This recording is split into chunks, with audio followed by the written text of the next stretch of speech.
Number 2 देखिए, कह रहा है माना कि ए सेट दिया है, बी दिया है, सी दिया है और फंक्शन एफ जो है ए टू बी में, जी जो है बी टू सी में डिफाइंड है और f1 बराबर 4 दिया है, f2 बराबर 5, f3 बराबर 4, f4 बराबर g4 बराबर 5 और g5 बराबर 6 द्वारा परिभाषित है। तो हमें दिखाना है कि g ऑफ f जो है a टू सी पर इसका वैल्यू निकालना है, g of f a to C पर वैल्यू निकालना। तो g ऑफ f परिभाषित है, डिफाइंड है कि नहीं, इसको चेक करना होगा ना। तो फंक्शन f का रेंज और g का कोडमेन, तो फंक्शन f के रेंज की बात करेंगे तो रेंज में ये वाला एलिमेंट, ये वाला एलिमेंट और ये वाला एलिमेंट आएगा, देना जो वैल्यूज आ रहे हैं 1, 2 और 3 रखने पर वही ना उसके रेंज होंगे। तो अगर हम लोग रेंज ऑफ फंक्शन f की बात करेंगे तो वह आ जाएगा आपका क्या, 4, 5, 4, 5, यही ना दो आएंगे, 4 और 5 आएंगे।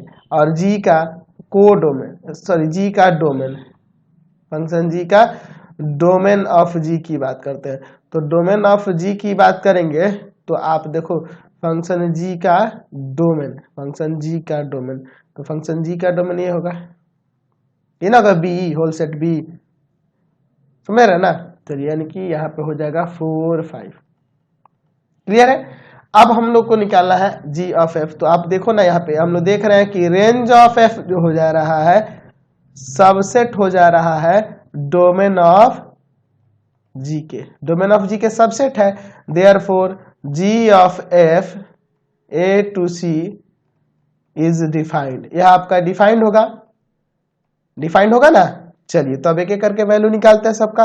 चलिए तो अब यहाँ पे लिखेंगे जी ऑफ एफ, अच्छा एफ का डोमेन आपका ए है तो ए के अकॉर्डिंग ही चलना होगा, यानी 1 लेना होगा।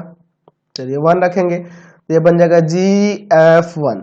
तो f1 का वैल्यू फंक्शन 1 f में देखिए, फंक्शन f में f1 का वैल्यू है आपका 4, तो यहाँ पे हो जाएगा g4। अच्छा g4 का वैल्यू देखिए, g4 का वैल्यू है 5, इसका 5 वैल्यू हो जाएगा। अब g ऑफ f यहाँ पे 1 के, अब 1 के बाद क्या लेना होगा 2, क्या हो जाएगा gf2, ठीक है। अब f2 का वैल्यू, तो f2 का वैल्यू है 5 तो हो जाएगा g5, फंक्शन g में g5 बराबर है 6। चलिए जी ऑफ f3 लेंगे अगला, है ना, ये 3 लेंगे ना। चलिए तो क्या हो जाएगा जी f3, चलिए f3 का वैल्यू कितना है, f3 का वैल्यू है 4,